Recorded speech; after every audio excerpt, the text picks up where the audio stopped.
Tiago capítulo 4, os versículos de 1 a 10.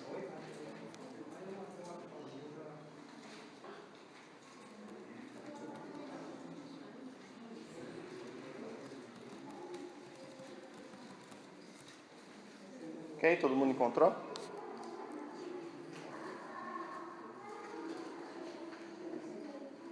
Então, vou fazer a leitura, acompanhe comigo. De onde procedem guerras e contendas que há entre vós? De onde, senão dos prazeres que militam na vossa carne? Cobiçais e nada tendes, matais e invejais e nada podeis obter. Viveis a lutar e fazer guerras, nada tendes porque não pedis. Pedis e não recebeis, porque pedis mal, para esbanjardes em vossos prazeres. Infiéis, não compreendeis que a amizade do mundo é inimiga de Deus? Aquele, pois, que quiser ser amigo do mundo, constitui-se inimigo de Deus. Ou supondes que em vão afirma as Escrituras: é com ciúme que por vós anseia o Espírito que ele fez habitar em nós? Antes, ele nos dá maior graça pelo que diz: Deus resiste aos soberbos, mas dá graça aos humildes. Sujeitai-vos, portanto, a Deus, mas resisti ao diabo, e ele fugirá de vós. Chegai-vos a Deus, e ele se achegará a vós outros. Purificai as mãos, pecadores, e vós que sois de ânimo dobre, limpai o coração. Afligi-vos, lamentai e chorai, converta-se o vosso riso em pranto, e a vossa alegria em tristeza. Humilhai-vos na presença do Senhor, e ele vos exaltará. Vamos orar, irmãos. Querido Deus, obrigado pela oportunidade que temos de abrir nossas Bíblias aqui, Senhor, para aprender mais um texto de Tiago, Senhor, mais uma exortação para as nossas vidas, Deus. Que o Senhor nos conceda o Teu Espírito para ter o devido entendimento, Senhor, dessa passagem, desse texto, e que Ele realmente venha falar aos nossos corações e nos alertar diante de tantas realidades que esse texto nos mostra, Senhor, que realmente venha fazer diferença em nossas vidas e que nós possamos frutificar através disso, Senhor. Em nome de Jesus. Amém. Irmãos, é bem possível que ao passar do tempo, nós como cristãos, a maioria de já algum tempo já de igreja, a gente cria uma ideia de que cristão, eles não enfrentam grandes batalhas em termos de pecado, que os cristãos têm uma vida facilitada, ou que nunca devem enfrentar grandes batalhas em relação ao pecado. Nós agimos como se entendêssemos que ainda assim lutamos com o pecado. Nós como cristãos, nós ainda travamos lutas diárias contra o pecado. Que o pecado, a gente entende que ele é ainda um problema real nas nossas vidas, mas nós nos escandalizamos muito facilmente quando a gente se depara com algum irmão lutando com isso. Como se o pecado, ele não pudesse mais fazer parte da vida do crente. E isso a gente às vezes fica chocado com irmãos travando batalhas com alguns pecados que moralmente nós acreditamos que é impossível que algum cristão lute. Acontece também de pessoas deixarem de frequentar uma determinada igreja. Existem pessoas que trocam de igreja como trocam de roupa, sempre procurando uma justificativa para a mudança. A maioria das justificativas, ou a justificativa mais comum que a gente vê, é achar desculpa nos atos dos próprios irmãos da igreja, ou desculpas no ato do pastor. Como se o pastor ou os irmãos que congregam ali, eles tivessem uma obrigação de serem perfeitos, de serem isentos de problema. A pessoa começa a focar nas falhas das pessoas, como se isso não pudesse fazer parte de uma igreja cristã. Mas nós sabemos que a Bíblia diz, incluindo o texto que nós veremos hoje aqui em detalhes, pessoas consideradas pelos escritores bíblicos como crentes no Senhor Jesus, crentes verdadeiros, lutando contra pecados que acabavam comprometendo a sua saúde espiritual e também a saúde espiritual da sua própria congregação como um todo. A ideia é que se um membro da igreja Nós somos o corpo de Cristo, cada um é um membro nesse corpo. Se um membro está doente, todo o corpo vai sofrer com os problemas dessa doença. É assim que funciona. E a doença que Tiago vai tratar aqui nesse texto, e que serve de alerta para cristãos verdadeiros, é a doença do mundanismo e da soberba. Tiago alerta sobre esses pecados e as consequências de se cultivar esses sentimentos no nosso coração. Então ali ele começa no primeiro versículo aqui do capítulo 4, até o segundo versículo na primeira parte, falando sobre a origem dos conflitos. Ele começa dizendo: de onde procede guerras e contendas que há entre vós? De onde, senão dos prazeres que militam na vossa carne? Cobiçais e nada tendes, matais e invejais, nada podeis obter, viveis a lutar e a fazer guerras. Irmãos, assim como no capítulo anterior, nós estudamos na semana passada, no verso 13, Tiago ele agora utiliza uma pergunta para apresentar o seu novo assunto. Ele começa dizendo: de onde procede guerras e contendas que há entre vós? De onde, senão dos prazeres que militam em vossa carne? Então, nesse caso hoje, o assunto que Tiago está iniciando aqui, ele surge naturalmente da sequência do que ele estava falando no capítulo 3, no final do capítulo 3. Tiago disse que havia muita confusão naquela congregação, por causa de inveja e de sentimento faccioso.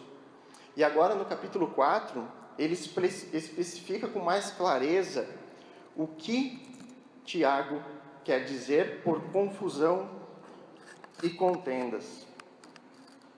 No lugar de confusão, agora nós vamos ler guerras e contendas. É muito triste, irmãos, o fato de que em muitas igrejas cristãs, muitas vezes têm sido caracterizadas pelas confusões e dissensões no seu meio. Eu trouxe 2 exemplos de comentário de pessoas não cristãs falando sobre a igreja cristã. Um filósofo judeu chamado Spinoza, do século XVII, escreveu o seguinte sobre as igrejas cristãs: muitas vezes tenho ficado pasmo diante do fato de pessoas que se vangloriam de professar a religião cristã, a saber, amor, alegria, paz, temperança, caridade diante de todos os homens, brigarem com uma animosidade tão rancorosa e diariamente demonstrarem umas às outras um ódio tão amargo, a ponto de tudo isto, em lugar das virtudes que professam, ser o principal critério da sua fé. Do que ele conhecia das igrejas cristãs, o que ele mais destacou eram os problemas, as guerras, as brigas, as contendas. Um outro líder indiano, que a maioria conhece ou já ouviu falar, Mahatma Gandhi, falou algo muito semelhante sobre os cristãos. Ele disse assim: eu gosto do seu Cristo, eu não gosto dos seus cristãos.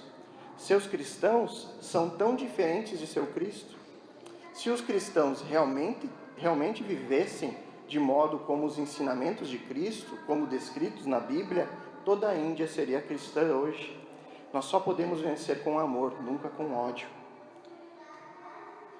Se os cristãos eles escutassem os ensinamentos de Tiago e colocassem em prática as declarações que ele faz ao longo do livro, e aqui, se você já veio em mais de uma pregação, você sabe de tudo que Tiago já tratou aqui, sobre obras, sobre realmente professar a fé e viver de acordo com a sua fé. Com certeza, essas declarações jamais teriam sido feitas sobre os cristãos, porque os cristãos, eles viveriam de acordo com a fé que professam ter. As obras, os atos de obediência a Deus seriam as evidências de uma fé verdadeira e viva.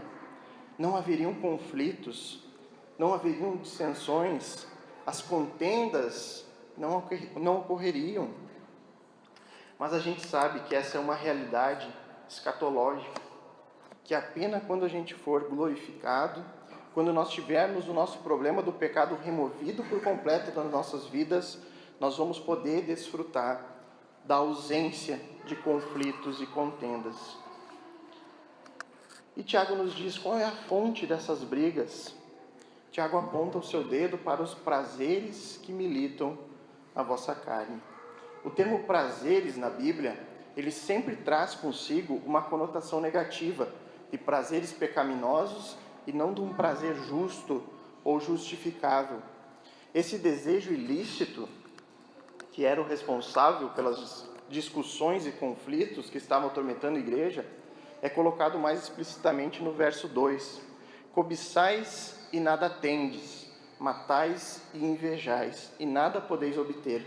Viveis a lutar e a fazer guerras.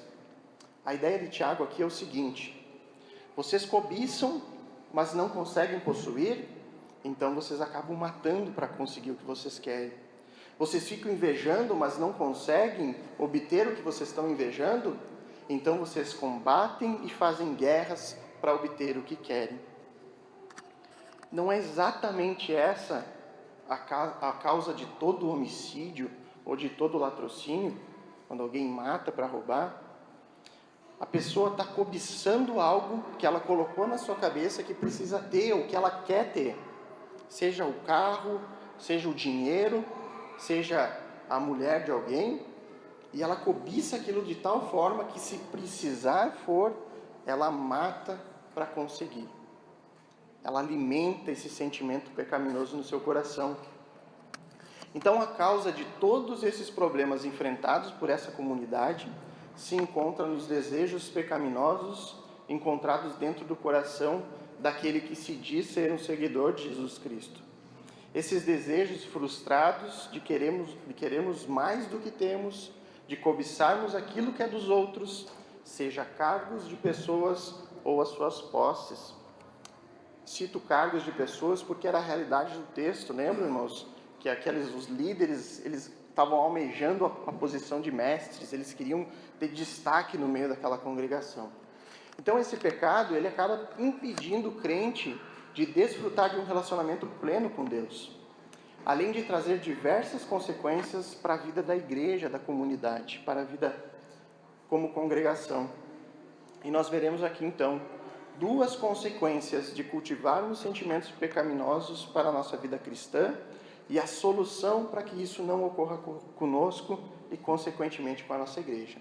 Em primeiro lugar, o pecado, os sentimentos pecaminosos, ele corrompe a nossa vida de oração. Repare ali no segundo versículo, a partir da segunda parte, e no verso 3. Nada tendes, porque não pedis. Pedis e não recebeis, porque pedis mal, para esbanjares em vossos prazeres. Então, apesar da cobiça que eles tinham, eles nada possuíam, nada tinham, conforme diz o texto. E Tiago dá um motivo porque eles não terem nada daquilo que eles desejavam. Jesus ensina claramente aos seus discípulos que pedir era a condição para receber. Em Mateus 7, 7 a 11, não precisa abrir que eu vou ler. Jesus diz: peçam e lhes será dado, busquem e encontrarão, batam e a porta lhes será aberta, pois todo o que pede recebe, o que busca encontra, e aquele que bate a porta será aberta. Qual de vocês, se um filho pedir pão, lhe dará uma pedra? Ou se pedir peixe, lhe dará uma cobra? Se vocês, apesar de serem maus, sabem dar coisas boas aos seus filhos, quanto mais o Pai de vocês que está no céu dará coisas boas aos que lhe pedirem. Irmãos, é claro que Deus abençoa os seus filhos mesmo quando eles não pedem nada.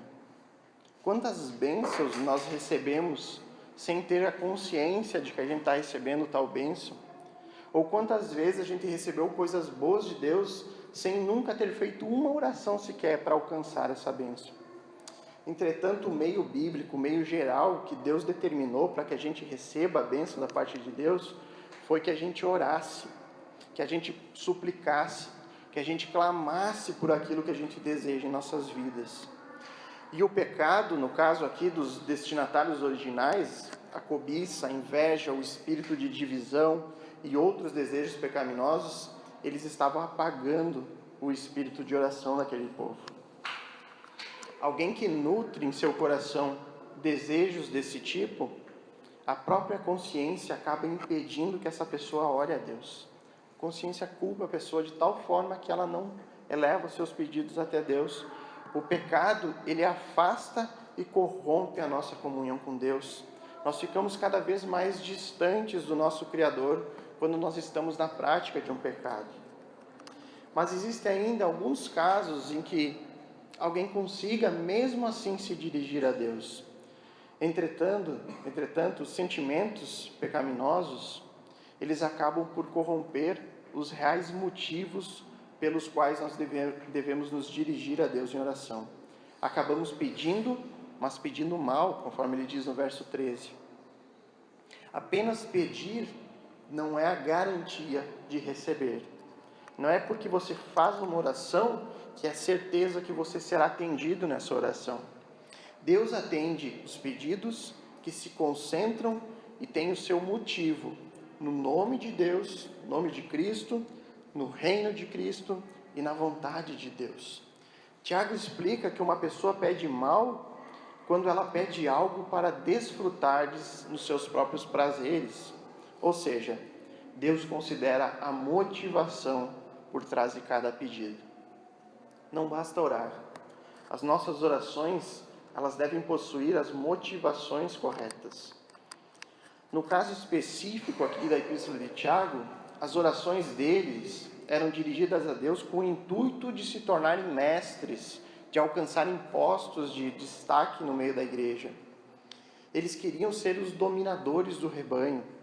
Então eles pediam mal e não recebiam nada da parte de Deus. Um pregador uma vez falou, escutei numa pregação, dizer que Deus possui 4 respostas para a nossa oração. A primeira é sim, a segunda é não, a terceira é espere um pouquinho mais, e a quarta é você só pode estar brincando comigo. E a quarta resposta aqui, essa última, se encaixa perfeitamente na resposta de Deus para aquele povo. Eles oravam a Deus para atingir posição de destaque, posição de liderança. A resposta de Deus qual que era? Vocês só podem estar brincando e estar me pedindo esse tipo de coisa. Um coração manchado pelo pecado, ou não consegue sequer orar, ou não consegue fazer orações que agradem a Deus. A lógica é a seguinte, irmãos. Sabemos que o pecado é uma transgressão da lei de Deus. Quando a gente cultiva um pecado em nossa vida, nós estamos preocupados apenas com nós mesmos, e nem um pouco preocupado com aquilo que Deus acha daquilo. Nós não estamos preocupados se nós estamos desonrando a Deus ou ofendendo a Deus. Ou seja, nós não nos dirigimos a Ele. Nós não oramos a Ele, porque o pecado faz isso. Faz com que a gente só pense em nós mesmos e não leve Deus em conta. Quando pecamos também, nós queremos satisfazer os nossos próprios desejos. Ao invés de honrar aquele que providenciou um meio para nos salvar deste mesmo pecado que nós cometemos diariamente, ou seja, nós pedimos mal. Nós queremos satisfazer apenas o nosso desejo pecaminoso. Então, quando as nossas orações são levadas a Deus, é unicamente para satisfazer esses nossos próprios desejos. Então, nós devemos primeiramente nos arrepender, depois possuir uma motivação correta e nos empenhar a orar segundo a vontade de Deus. O que significa orar de acordo com a vontade de Deus? Orar de acordo com a vontade de Deus é orar por coisas que honram e glorificam a Deus. E orar por coisas que a Bíblia claramente revela serem da vontade de Deus. Se orarmos por coisas que não honram a Deus, ou que não sejam da vontade de Deus para nossas vidas, Deus não nos dará o que nós pedimos. Agora, como saber qual a vontade de Deus? Como ter orações que realmente vão de encontro com a vontade de Deus, que agradem a Deus? Só há um jeito, irmãos. Familiarizem-se com o que diz a Bíblia sobre a vontade de Deus para a sua vida. Quanto mais nós entendermos a palavra de Deus, melhor nós saberemos o que pedir.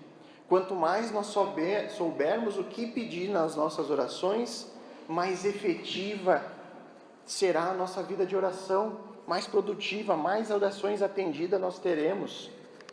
Então eu vi uma frase que a Manu compartilhou hoje no WhatsApp da igreja, sobre uma citação do livro Mulheres da Palavra, que diz assim: A Bíblia tem como alvo transformar o nosso coração, de modo que desejamos aquilo que Deus deseja, em vez de nos dar respostas prontas para cada decisão da vida. É isso.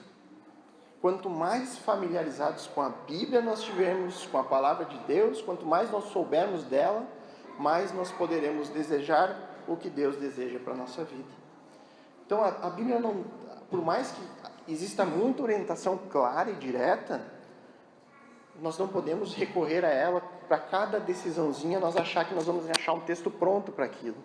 Nós precisamos compreender o máximo da Bíblia possível para que a gente saiba o máximo de princípios que aleguem a Deus. Então, algumas aplicações sobre isso, irmãos. O arrependimento é parte fundamental do nosso relacionamento com Deus. Todas as vezes que nós formos orar a Deus, nós devemos refletir sobre a nossa própria vida, devemos procurar no nosso coração, sondar no nosso coração os sentimentos que não provêm de Deus, para não correr o risco de termos uma vida de oração corrompida. Salmo 51:17 diz que os sacrifícios que agradam a Deus são um espírito quebrantado, um coração quebrantado e contrito, Deus não desprezará. Ou seja, você tem que estar em posição de arrependimento, você deve procurar na sua vida coisas que não alegram a Deus, para que aí sim você consiga se achegar de modo digno a Deus. Uma outra aplicação, nós devemos também sondar as nossas motivações. Por que eu estou fazendo determinado pedido a Deus? Por que eu estou orando por isso? Um exemplo, eu vou orar por um emprego novo. Por que eu quero um novo emprego? Porque o emprego atual tem me feito pecar, eu tenho participado de circunstâncias que não alegram a Deus, a empresa está fazendo algo contra a lei, está me incluindo e eu acabo me envolvendo nisso. Será que eu quero um novo emprego para poder contribuir mais, ganhar mais, ter um emprego com uma rentabilidade maior e aí eu posso contribuir mais com a obra de Deus? Ou eu quero ganhar mais porque eu quero esbanjar com os meus próprios desejos? As motivações diante de um pedido de oração. A gente deve sondar o nosso coração diante disso. Nós também devemos, irmão, nos empenhar por orações inspiradas por Deus. Nós temos feito aqui, nas quintas-feiras, tem sido penoso, tem sido difícil muitas vezes, mas nós temos nos empenhado em orar os salmos da Bíblia, de meditar no salmo, fazer a leitura e buscar no salmo orientações para as nossas orações, motivos para as nossas orações, fazer orações inspiradas pela palavra de Deus. Nós devemos procurar cultivar isso em nossa vida, orar através do texto bíblico, meditar no texto bíblico, sempre que possível, durante sua leitura devocional, fazer a meditação e tentar orar sobre aquilo que chamou a atenção no texto e sobre motivos dignos diante de Deus. Então a gente não pode deixar que o pecado corrompa a nossa vida de oração. Nós precisamos cultivar vidas piedosas, de constante arrependimento e vidas atentas ao pecado. Nós precisamos ouvir a palavra de Deus, nós precisamos ler a palavra de Deus, e sempre que confrontados, nós devemos obedecer e abandonar antigas práticas. Essa era a esperança de Tiago. Tiago está escrevendo para quem? Crentes, para uma igreja. E Tiago tem a esperança de que eles leiam a carta dele e que se arrependam, que realmente venham a corrigir os seus caminhos, que não seja só o ouvir da palavra, como ele mesmo diz, mas sim o praticar a palavra. O segundo ponto aqui, o segundo problema do pecado. O pecado, ele atrai mundanismo e soberba. Versos 4-6. Infiéis, não compreendeis que a amizade do mundo é inimiga de Deus? Aquele, pois, que quiser ser amigo do mundo, constitui-se inimigo de Deus. Ou supondes que em vão afirma a Escritura, é com ciúmes que por nós anseia o Espírito que ele fez habitar em nós? Antes, ele dá maior graça, pelo que diz, Deus resiste ao soberbo, mas dá graça aos humildes. Tiago começa usando o termo aqui, infiéis. É assim que ele chama aquele povo. Ou como aparece em algumas traduções, ao meio da Revista Corrigida, ela aparece adúlteros, um termo ainda mais forte para nós. O uso desse termo serve para afirmar que os leitores originais eram um povo infiel para com Deus. O Antigo Testamento nos fornece a explicação para esse tipo de tratamento que Tiago estava dando a eles. Especialmente os profetas, eles relatavam Deus unido graciosamente por meio da eleição ao povo de Israel, numa relação de aliança. Um relacionamento por muitas vezes retratado com figuras matrimoniais. Desta forma, quando a relação ela é comprometida por Israel ao adorar outros deuses no Antigo Testamento, a situação sempre é relatada como adultério. No livro do profeta Oséias, esse tema encontra a expressão mais destacada para nós. O livro de Oséias, ele retrata o casamento do profeta com uma prostituta infiel, e é usado para espelhar a infidelidade de Israel diante do Senhor. Tiago considera o povo adúltero por buscar amizade com o mundo, cometendo assim adultério espiritual, se tornando inimigo de Deus, como diz o texto. Isto significava não apenas uma hostilidade do crente para com Deus, mas também uma hostilidade de Deus para com o crente. É estranho isso, né? Eu lendo o texto, estudando, me soava tão estranho isso, que Deus também tem uma animosidade em relação ao crente, quando o crente ama o mundo, né? Quando tem esse amor, esse sentimento no coração. Mas eu quero tentar explicar um pouquinho melhor isso que Tiago quer dizer. Os leitores de Tiago aqui, eles não estão rejeitando abertamente a Deus e decidindo conscientemente seguir o mundo, mas a inveja, o sentimento faccioso, os prazeres desenfreados que eram demonstrados por eles ali, em essas atitudes que ele mesmo diz lá no capítulo 3:15, que eram sentimentos, atitudes terrenas, animais e demoníacas, equivale exatamente a isso. Eles estavam, mesmo que inconscientemente, rejeitando a Deus. Deus não tolera nenhum rival. Quando o crente se comporta de um modo caracteristicamente mundano, ele demonstra que naquele momento sua fidelidade é para com o mundo e não para com Deus. Ao mostrar de maneira tão forte aqui as consequências do comportamento mundano, Tiago ele procura trazer na consciência daqueles leitores o perigo desse relacionamento do amor ao mundo e estimular o seu arrependimento. Essa é a intenção de Tiago. Eles precisavam reconhecer que o seu comportamento era marcado por egoísmo e dissensões, e que isso era um assunto sério, que isso não deveria ser tolerado entre eles. E Tiago prossegue dizendo que, em resposta aos fortes desejos que assolam o espírito humano, que nos empurram para com uma inimizade com Deus, o próprio Deus nos concede a sua graça para que a gente vença o mundanismo. E Tiago ali no texto, ele vai citar Provérbios 3:34. Certamente ele escarnece dos escarnecedores, mas dá graça aos humildes. Deus resiste ao soberbo. Uma simples frase, Deus se resiste ao soberbo, é uma frase simples, mas é uma grave declaração. Tiago, ele já havia prevenido de que o mundanismo nos constitui inimigos de Deus. E agora ele alerta que o próprio Deus se virará contra os que permanecerem nesse estado de soberba. O pecado, quando ele é cultivado e quando ele é presente em nossa vida de maneira deliberada, ele gera no nosso coração um amor pelo mundo e uma soberba. Se pecamos, estamos em rebelião contra Deus. Se pecarmos, é isso que acontece. Nós estamos rebeldes em relação a Deus, o nosso Criador. Portanto, a gente está imerso no mesmo mundo que a gente já viu Tiago falar, o sistema mundano que a Bíblia descreve como um sistema de rebelião que vive como se Deus não existisse, que não se importa com o que Deus acha. Da mesma forma, quando pecamos, nós nos tornamos autossuficientes de Deus. nos colocamos em uma posição mais elevada que Ele, porque a gente acha que pode tomar conta de nós mesmos. Eu não quero saber o que Deus pensa sobre isso.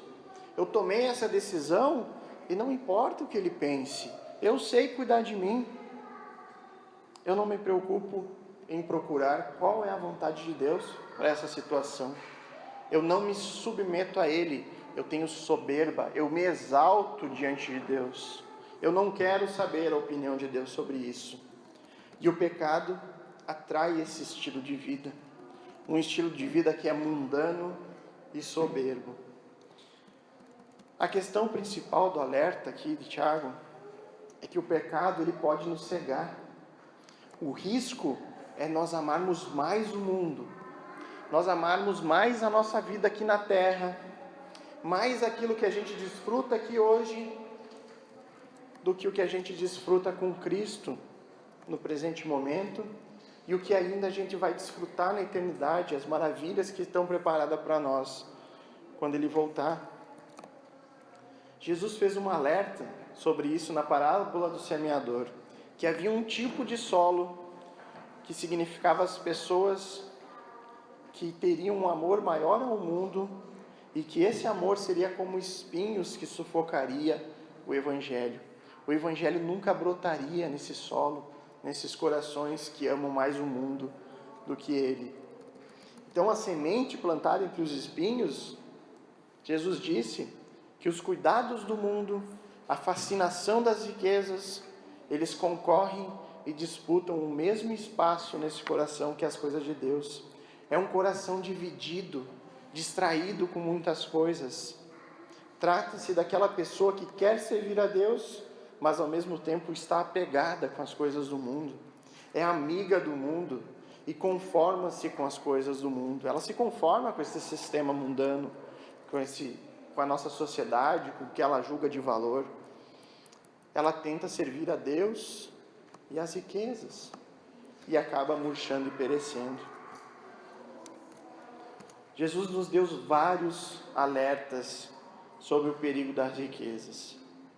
Como é fácil a gente encontrar pessoas no mundo financeiramente muito bem-sucedidas, mas extremamente soberbas, não é verdade?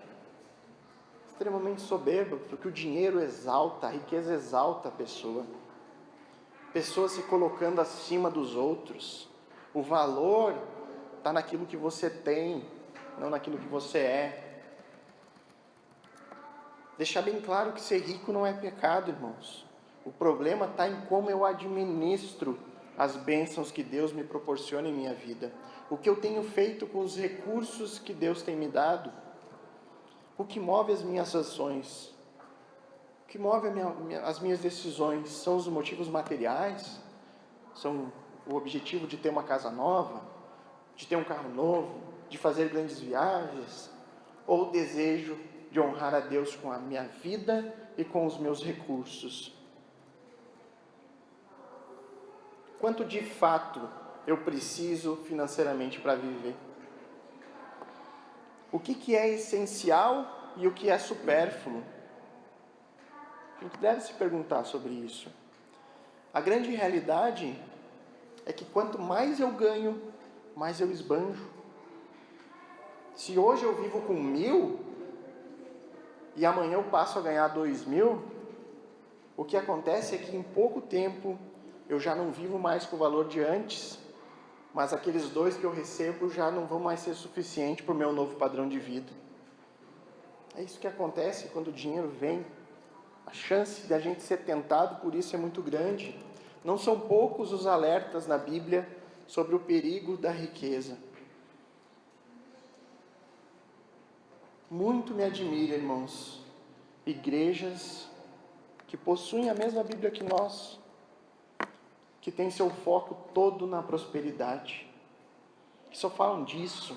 É só prosperidade, você tem que ter sucesso, você tem que ganhar bem, você tem que isso, você tem que ter cura. Tudo é prosperidade, tudo é para essa vida. Sendo que Jesus disse que era mais fácil passar um camelo de um buraco de uma agulha do que um rico ir para o céu. Sendo que Paulo disse para Timóteo que o dinheiro era a raiz de todos os males e que muitos nessa cobiça se desviariam da própria fé. Me admira igrejas estimulando isso nos seus membros. Outra aplicação que posso fazer aqui, irmãos. Você deseja que Jesus volte logo? Você tem esse desejo? Senhor, volta logo. Ou você é aqueles que pensam, espera um pouquinho mais. Tá tão boa a minha vida agora. Tá tudo tão bom. Não vem logo não, segura mais um pouco. Isso pode indicar onde que de fato está teu coração. Se é em Deus mesmo, ou se é no mundo e na vida que você está levando aqui.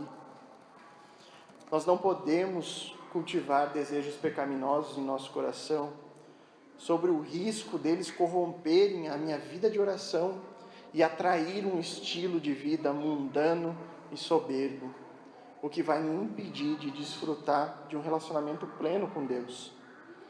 Mas Tiago aqui, da mesma forma que ele nos alerta, ele nos traz o auxílio para que a gente não caia nesse erro. A solução para a gente vencer o mundanismo e o pecado a gente encontra dos versos 7 a 10. Sujeitai-vos, portanto, a Deus, mas resisti ao diabo, e ele fugirá de vós. Chegai-vos a Deus, e ele se chegará a vós outros. Purificai as mãos, pecadores, e vós que sois de ânimo dobre, limpai o coração. Afligi-vos, lamentai e chorai. Converta-se o vosso riso em pranto, e a vossa alegria em tristeza. Humilhai-vos na presença do Senhor, e Ele vos exaltará. Tiago havia dito que os seus leitores no versículo anterior, que Deus dá graça aos humildes. Verso 6. Portanto, eles deveriam se humilhar diante de Deus por causa dos seus pecados, e especialmente o pecado da soberba, se eles quisessem receber essa graça. Então o autor aqui descreve nesses 4 versículos a solução para a gente vencer o amor ao mundo e o pecado de uma forma muito direta e com algumas decisões e atitudes que são elas. Acompanha ali. Nos sujeitar a Deus e resistir ao diabo, no verso 7, a instrução que ele nos dá. Nos achegar a Deus e limpar o nosso coração do pecado, no verso 8. No verso 9, ele diz para a gente convertermos os nossos caminhos. E no verso 10, para que a gente se humilhe diante de Deus. Então eu quero ver com vocês, da mesma forma que eu fiz antes, nas características da verdadeira sabedoria, cada uma dessas ordens de Tiago e o que ela significa para o cristão, de maneira bem rápida. A primeira ordem, sujeitai-vos a Deus. O que significa isso? Significa colocarmos em uma relação de subordinação a alguém e acatar a vontade e as orientações desse alguém. É o termo comumente usado aqui no Novo Testamento para indicar a relação entre servos e senhores, principalmente entre cristãos e Jesus Cristo. Significa estar submisso às ordens e orientações de Deus e à sua palavra, obedecendo em tudo como o servo obedece o seu Senhor. É reconhecer sua posição de subordinado diante de Deus, nosso Criador. É uma relação de submissão a Cristo e a palavra de Deus. Quando você percebe uma ordem direta para a sua vida, você não questiona, mas será que é isso mesmo? Será que ele quer dizer isso aqui na palavra? Não. Obedece. Você confia que ele é o seu Senhor. Você confia que ele é o teu Criador e que ele quer o melhor para você. Você obedece, se sujeita a esse relacionamento de servo. A segunda ordem que Tiago diz é resistir ao diabo. Ele aparece logo após a ordem de se sujeitar a Deus. As duas coisas, elas andam juntas. Quando nós nos sujeitamos a Deus, nós resistimos ao diabo. Somente a gente pode resistir ao diabo se a gente estiver sujeito a Deus. São coisas que andam juntas. Resistir aqui é colocar-se contra alguém, se colocar numa posição direta de impacto contra alguma pessoa, é opor-se a alguém. E a gente só pode se colocar contra alguém mais poderoso que nós, se nós estivermos com Deus a nosso favor. Não pense que o diabo é um serzinho que é incapaz de fazer qualquer coisa. Nós não podemos cair nesse erro de achar que ele não existe, que não faz mal algum. Nós temos que saber que ele foi um anjo criado por Deus e que ele é muito mais esperto que nós, ele sabe muito mais coisa que nós. Nós não podemos brincar com essas coisas. Então é muito parecido com o exército de Deus. Lembra do estudo de quinta-feira de Josué? O exército era menor e ele enfrentava exércitos muito maiores e mais poderosos em armamento, em número, mas quem que estava com ele para que possibilitavam eles da vitória? Era Deus. Deus estava com eles. Da mesma forma aqui em relação a Satanás. Paulo, ele ensina em Efésios 6, de 10 a 18, é o texto da armadura de Deus, eu não vou ler porque senão nós vamos se estender demais. Ele ensina que para que a gente resista ao diabo, nós deveríamos tomar a armadura de Deus. E esse é o ensinamento das Escrituras sobre batalha espiritual. Leiam esse texto em casa, Efésios capítulo 6, sobre a armadura de Deus. Você vai ver o que Deus nos orienta em relação a isso.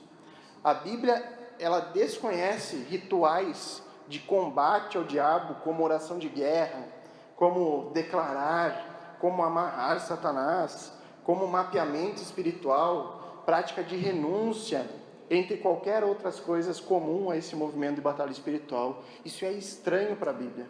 Você não encontra base na Bíblia para esse tipo de procedimento em algumas igrejas pentecostais. Não existe nada que diga que você deva, com a sua boca, falou amarrado e nada vai te acontecer. Isso não existe na Bíblia, é estranho para as Escrituras. E Tiago, ele adiciona aqui uma promessa aos que se sujeitarem a Deus e resistirem ao diabo. Ele diz que o diabo fugirá de vós. A ideia é que o cristão, ao se sujeitar a Deus, ao ser submisso ao Senhor, faz com que o diabo encontre uma resistência forte demais para ele. É como um soldado que sai para a batalha, mas encontra pela frente um exército muito mais forte e poderoso do que ele, e ele se coloca em fuga covardemente, pois sabe que ele não tem chance nenhuma contra aquele alvo em potencial. Então é essa a ideia. Quando você está firme em Deus, sujeitando-se a Deus, o diabo não encontra espaço para poder atacar a sua vida. Então, não existe crente possuído por demônio. Isso é tudo estranho às Escrituras, é falta de entendimento e conhecimento da Bíblia. A terceira ordem de Tiago é: chegai-vos a Deus. Essa ordem pressupõe que anteriormente aqueles crentes haviam se afastado de Deus. É isso que o Tiago fala para eles se achegarem. Mas que agora eles deveriam tomar uma decisão de se aproximar novamente do Senhor. O afastamento aqui ele era causado pela atitude pecaminosa descrita anteriormente no início do capítulo, que envolvia as guerras, as contendas, os prazeres ilícitos e o amor ao mundo. Sendo que esse último, o amor ao mundo, fazia com que eles se tornassem inimigos de Deus. Então, se achegar a Deus seria renunciar a esses desejos mundanos, renunciar ao mundo, deixando essas atitudes de cobiça, de busca pelo poder, deixando querer posições de destaque e buscar humildemente Deus em oração. Tiago também vai adicionar uma promessa aqui. Ele diz que se nós nos achegarmos a Deus, Ele se achegará a nós. Então esse conceito de que Deus se deixa achar e se deixa encontrar pelos que buscam, está nas Escrituras. Davi disse para Salomão: se buscardes a Deus, Ele deixará achar-se por ti. 1 Crônicas 28:9. O rei Asa encorajou o povo dizendo: o Senhor estará convosco enquanto estáis com Ele. Se o buscardes, Ele se deixará achar. 2 Crônicas 15:2. Isaías também disse, um texto bem conhecido: busquem o Senhor enquanto se pode achá-lo, clamem por Ele enquanto está perto. Que o ímpio abandone o seu caminho e o homem mau os seus pensamentos. Volte-se ele para o Senhor, que terá misericórdia dele. Volte-se para o nosso Deus, pois Ele perdoará de bom grado. Antes que eu apanhe dos calvinistas aqui em plantão, tem uns já me atravessado, Tiago ele não está diminuindo a soberania de Deus ao instruir os crentes que se acheguem a Deus, dizendo para o crente buscar essa iniciativa de aproximação. A Escritura nos ensina que Deus é quem opera em nós tudo o que Ele deseja e determina. Por outro lado, as Escrituras determinam ao cristão que eles façam o que deve ser feito. As Escrituras mandam que a gente se arrependa. que a gente creia, né, que a gente tome a iniciativa de buscar a Deus. Não há contradição real entre soberania de Deus e responsabilidade humana. Uma não anula a outra. Outra ordem de Tiago é para limpar o nosso coração de pecado. Ele diz ali: pecadores, limpem as mãos, e vocês que têm mente dividida, purifiquem o coração. Então, no Novo Testamento, o termo aqui pecadores, ele nunca é usado para se referir a cristãos verdadeiros. É interessante isso. Sempre existe o sentido do descrente, de não regenerados, de pessoas não ainda convertidas a Deus. Os verdadeiros cristãos, eles são tratados no Novo Testamento como ex-pecadores, nunca como pecadores da forma que Tiago usa. Tiago é o único do Novo Testamento que se dirige aos cristãos tratando-os dessa forma, pecadores. O termo aqui, ele se refere pelo fato de que eles praticavam tipos específicos e pontuais de pecados, que eram, como a gente viu aqui no texto, a soberba e o mundanismo. E ao chamá-los assim, dessa maneira, onde nenhum nunca tinha chamado eles dessa forma, Tiago quer realmente chamar a atenção deles para a seriedade da condição que eles estavam vivendo e a urgência que eles tinham de se arrepender e de se voltarem para Deus. Eu tenho certeza que Tiago não era alguém que não era chamado para muita igreja não, porque ele realmente falava, ele realmente botava a real. Vocês são pecadores. Quem gosta de ouvir isso, né? Imagina naquele contexto, né? Então é isso, Tiago quer realmente que eles venham ao arrependimento, que eles realmente reconheçam as suas falhas. Tiago ordena para eles: limpem o coração de vocês do pecado. Limpem seu coração através do arrependimento e da confissão de pecados. Então essa purificação do coração, ela consiste em renunciar todo o mundanismo e tomar uma forte posição de fé e obediência ao Senhor. Outra ordem: converter-vos o vosso caminho. Afligi-vos, lamentai e chorai, converta-se o vosso riso em pranto e a vossa alegria em tristeza. Então a conversão do cristão, irmãos, ela envolve uma mudança progressiva e radical de direção. A ideia é de lamentar pelos pecados, é que eles realmente reconhecessem isso que eles estavam fazendo e lamentassem por isso. O que Tiago deseja é que os leitores deles mudem de atitude. Eles deveriam trocar o riso e a alegria, que provavelmente essas situações estavam acontecendo, eles estavam se alegrando naquilo, pelo lamento e pela tristeza. A conversão envolve justamente isso.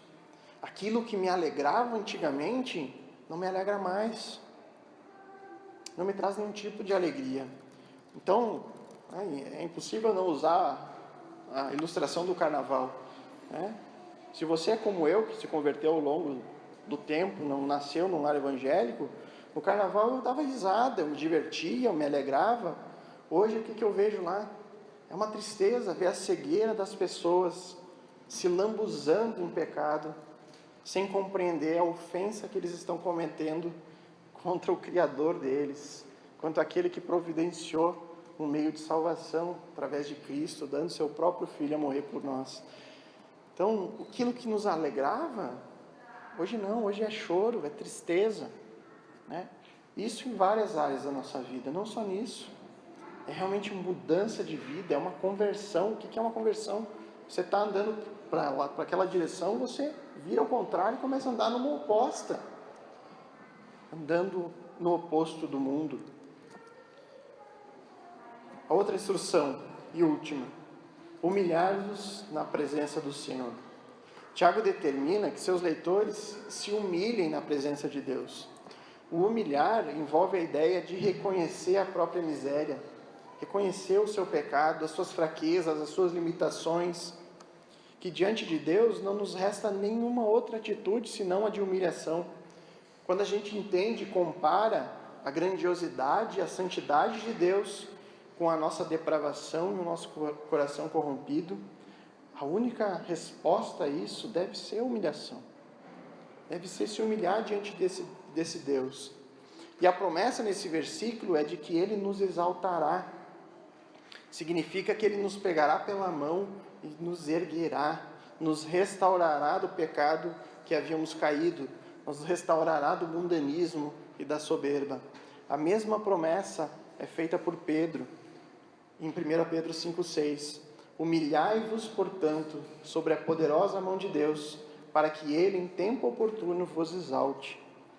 Então, seguindo esses passos, nós venceremos não só o mundanismo e a soberba, mas nós venceremos o pecado em nossas vidas. Se nós nos sujeitarmos a Deus e resistirmos ao diabo, se nós nos achegarmos a Deus e limparmos o nosso coração do pecado, se nós nos convertermos nos nossos caminhos e se nós nos humilharmos a Ele. Então, irmãos, para concluir, como nós temos visto desde o início da exposição da Epístola de Tiago, o autor ele é direto, ele é claro, ele nos apresenta diversas exortações sobre vida cristã e sobre a maneira prática de que a gente deve viver, maneira fiel às Escrituras, onde a nossa vida reflete a fé que nós professamos ter. Então nunca se considere, irmãos, alguém impenetrável, alguém imune a pecado. Nunca olhe para o pecado de alguém e pense, eu jamais faria o que fulano está fazendo. Mas não, tenha uma visão bíblica de si. Saiba que você está sim suscetível ao pecado, que você pode sim alimentar sentimentos pecaminosos, como os destinatários dessa carta alimentavam. Ele, Tiago, de uma maneira muito clara, ele alerta sobre a inconsciência daquele povo que estava desprezando a Deus com aquele tipo de conduta soberba e mundana. Então, irmãos, que nós nunca sejamos achados entre esses que se ensoberbecem com os simples fatos de se achar um eleito de Deus. Ai, Deus me elegeu, então eu não estou imune a qualquer tipo de problema. Que Deus é misericordioso e esquece de fazer a sua própria parte. Mas que, pelo contrário, que a gente medite nas exortações de Tiago, que a gente medite na Epístola de Tiago, em especial nesse texto de hoje, e que a gente nunca esqueça também das palavras de Pedro, que diz: por isso, irmãos, procurai com diligência cada vez maior confirmar a vossa vocação e eleição, porquanto procedendo assim não tropeçarão em tempo algum. Vamos orar.